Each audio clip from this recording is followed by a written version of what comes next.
So many people moving to Oshawa don't realize just how much it's changed over the past 5 years. I live here, I work here, and even I still get surprised by a new development or warehouse that seems to pop up out of nowhere. These changes add up, and over time they can completely shift the feel of a neighborhood, how it functions, and what it's actually like to live there. In this video, I'm breaking down 4 areas in Oshawa that have changed dramatically and what you need to know before you buy a home there. I'm Jessie McClellan, and I'm a realtor here in Oshawa, Ontario. If you like getting an unfiltered look into our real estate market and want to stay up to date on everything happening here, then subscribe to the channel. And if you're planning a move and want to talk through your situation or get your questions answered, there's a link in the description to book a call with me at a time that works best for you. The first area on the list is the Winfields community. Winfields has seen some major growth in the past decade, but in the last 5 years, we've also really seen that area start to take shape. Now, I've made videos before about the best areas of Oshawa and some areas that you might want to avoid, and Winfields has made my list of areas that I don't typically recommend.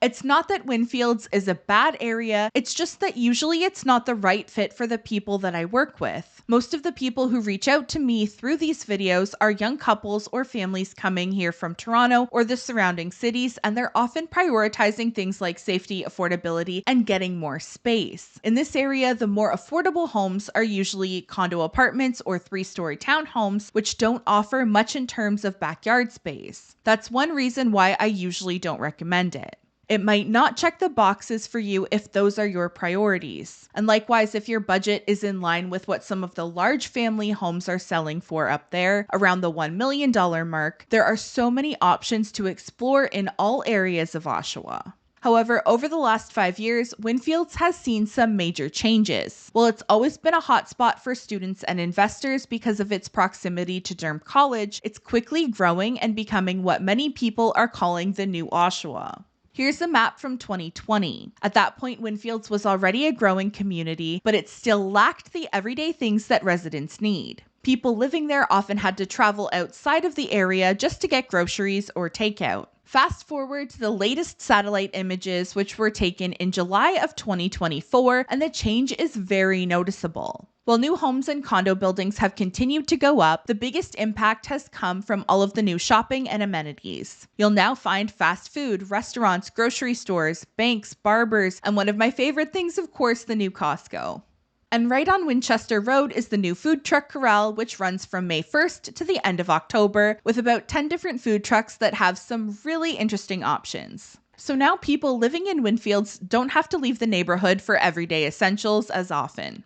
And it's only going to keep growing. Now, things to know about this area: there is a fairly high rental density. You're a lot more likely to have neighbors who are renting out rooms to students or entire homes that have been converted into student rentals. And depending on where you are in Winfields, you might notice more noise, more traffic, and just more activity in general. There are also some people who have concerns about the crime rate in this area. So I pulled up the map from the Durham Regional Police website.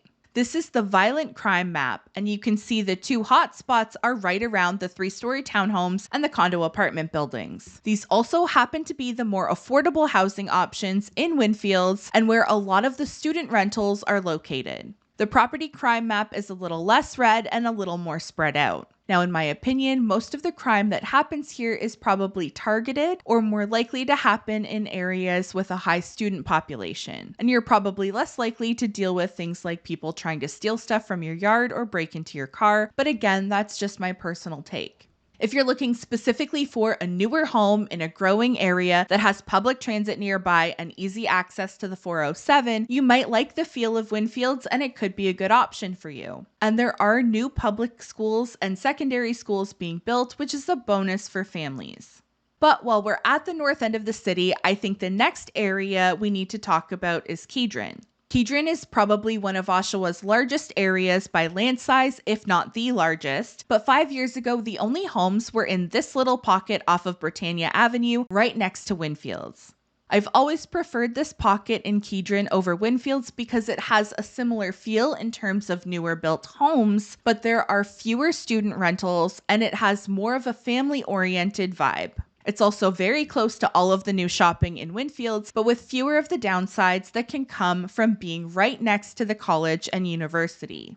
But a lot can change in 5 years, and Kedron has changed a lot. We now have multiple new subdivisions that have been built with plenty more to come. Basically, everywhere you see this light colored dirt is where new homes are going to be built, and a lot of them are already starting to fill in. This area is going to look completely different in the next 5 to 10 years. It's going to go from mostly farmland and fields to mostly subdivisions. There's already a good mix of brand new 2-story townhomes, 3-story townhomes, and detached homes. Looking at the crime maps, it shows up as one of the lowest reported crime areas in Oshawa, but keep in mind this area is still growing, so there are fewer people here at the moment. There aren't many downsides to this area, but for some people, the few that exist might be deal breakers. First, with the exception of that original pocket closer to Winfield's, all of the homes here are newer, and you're going to pay a premium for that. If you're okay with that, great, but it's important to understand that the premium only lasts while the home is new.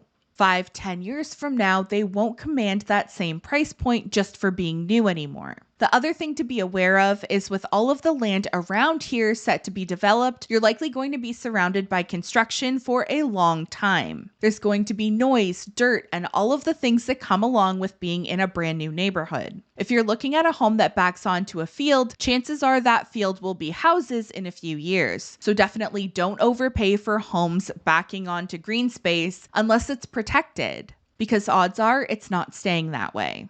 Also, if you have kids or plan on having kids, definitely look into the school zones. The homes east and west of Harmony Road feed into different schools, which are all factors to consider. The next area is the Eastdale community, specifically 2 neighborhoods just off of Town Line Road. There are some new homes that were built off of Kettering Drive, and then the larger new subdivision off of Schenkel Road. There's also a small cluster of 3-story townhomes on Bradenton Path, and the rest are mostly larger detached homes. The townhomes aren't traditional condo townhomes, but they do have a monthly fee of about $130, which covers things like garbage pickup and snow removal.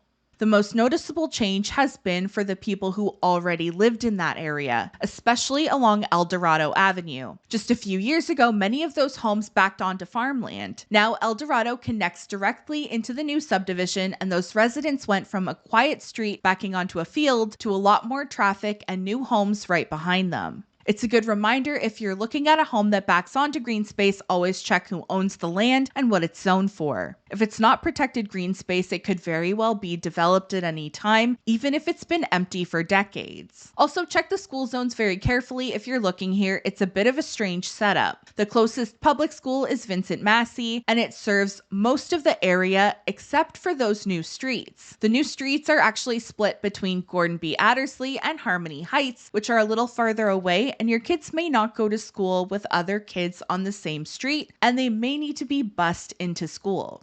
Both violent crime and property crime are very low here. It's definitely a safe, family-friendly area. And the last area is Central Oshawa. I almost didn't include this one because I've talked about it in other videos and I've been pretty vocal about it. My opinion is that it's improving and that good things are happening here, but it's still not somewhere that I would personally want to live or recommend to someone unless they really understand the potential pros and cons. Downtown Oshawa has had some great improvements over the past few years, new restaurants, new concert venues, and all of that is helping make downtown more enjoyable and more attractive. But at the same time, between COVID, the huge spike in home and rental prices, and a lack of affordable housing, we've seen more visible homelessness and addiction struggles downtown. And I'm not trying to be harsh, and I don't think that there is a quick, easy fix, but it's something that you should be aware of and not everybody would be comfortable with.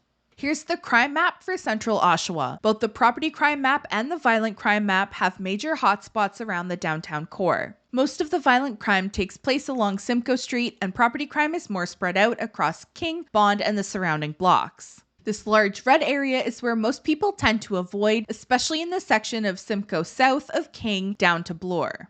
It's not a well-developed area, and there's a lot of people who are unfortunately going through really tough situations.